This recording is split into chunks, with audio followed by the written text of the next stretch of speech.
Pergunta sobre o efeito das plantas enteógenas no cérebro, como ayahuasca, iboga e cannabis. Se elas têm algum padrão neural igual. A gente estava se livrando de polêmica até agora. Olha só. Veja bem, existem estudos bem conduzidos procurando efeitos terapêuticos dessas substâncias, tá? A cannabis tem bem mais do que as outras, mas tem que ter muito cuidado porque tem muito estudo mal feito, a grande maioria é mal feito, e um outro número de estudos traz conclusões que são precipitadas. Pra gente saber se uma coisa funciona, isso é tão difícil de explicar porque não consigo, numa conversa de bar, você não consegue chegar lá e explicar isso em 1 minuto. Mas basicamente, se você quer saber como uma coisa funciona, você tem que pegar um grupo de pessoas grande, bem grande, sortear grupo A, sortear, tem que ser sorteio, não é, né? Outro método. Sorteia grupo A e grupo B. Aí você pega a substância que você quer testar, dá pro grupo A e pega outra igualzinha placebo, mas sem efeito terapêutico e dá pro B, tá certo? Quer saber se eu comer pedra melhora a dor no estômago. Então pega um monte de pedra e pro outro grupo você vai ter que dar uma substância que é igualzinha uma pedra, mas não é pedra, tá certo?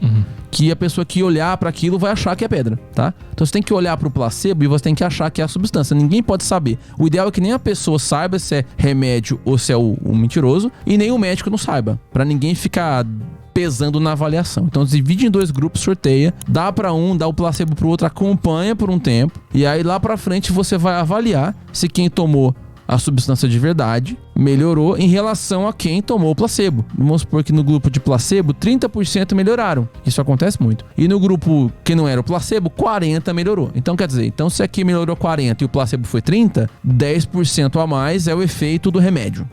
Tá certo? Qual que é o problema do estudo mal feito? Se eu não tiver um grupo de controle, por exemplo, como esse, eu posso dar a substância para um monte de gente, 30% melhorar, e pode ser que esses 30% sejam placebo.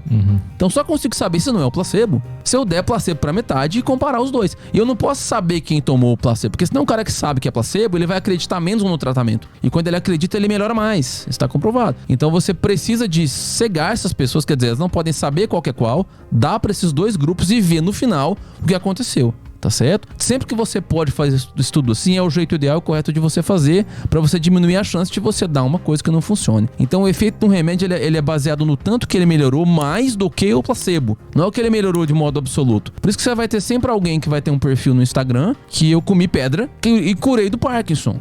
Vai ter um cara que fez isso, porque talvez ele nem tivesse Parkinson, entendeu? Eu tenho pacientes com Parkinson, suposto Parkinson, na verdade doença psiquiátrica, que não sabia que não era Parkinson mais.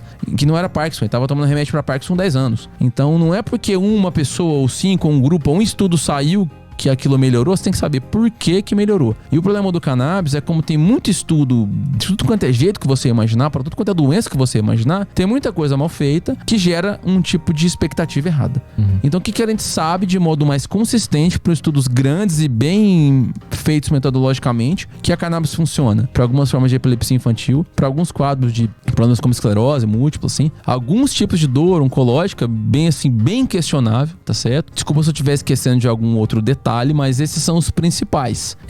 Para epilepsia, como tinha aquela situação das mães que tinham que importar, que era muito difícil, isso era humanitário você facilitar o acesso ao cannabis. E que bom, aos derivados de cannabis, e que bom que isso foi conquistado. Mas junto com essa conquista veio uma certa liberação um pouco criteriosa, que faz com que muita gente esteja usando hoje formas muito diferentes de derivados de cannabis, e a gente perdeu um pouco da capacidade até de medir isso para saber se realmente funciona. Então use o canabidiol se for prescrito, ou algum outro derivado de cannabis, se for prescrito por um médico sério, que de fato já tentou todos os outros tratamentos com você, e pergunte pro médico o que tem de estudo mesmo para minha doença, supondo que isso aqui funcione, porque vai custar caro, quais são os possíveis efeitos colaterais. Tem um parecer da Sociedade Internacional do Estudo da Dor falando o seguinte: não existe estudos científicos ainda hoje para sustentar de modo sistemático o uso de canabidiol ou outros derivados de cannabis na dor. Na dor. Eu trato dor o tempo todo e raramente a gente precisa de pensar em usar cannabis.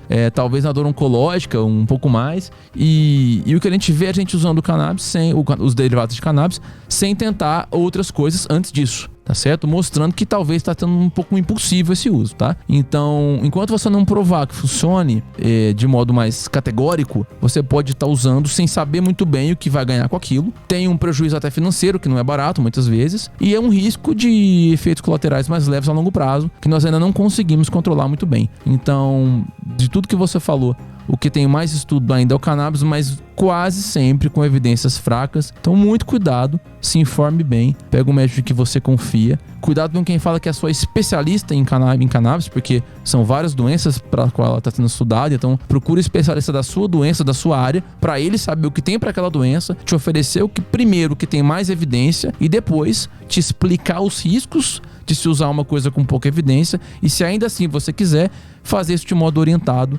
e cuidadoso, tá certo? Sem preconceito. Espero que a gente descubra muito mais sobre cannabis, que é uma nova classe aí de um monte de substâncias e quem sabe vão ser revolucionárias no futuro, mas ainda não temos informações sobre isso e por isso corremos riscos se usarmos de modo desregrado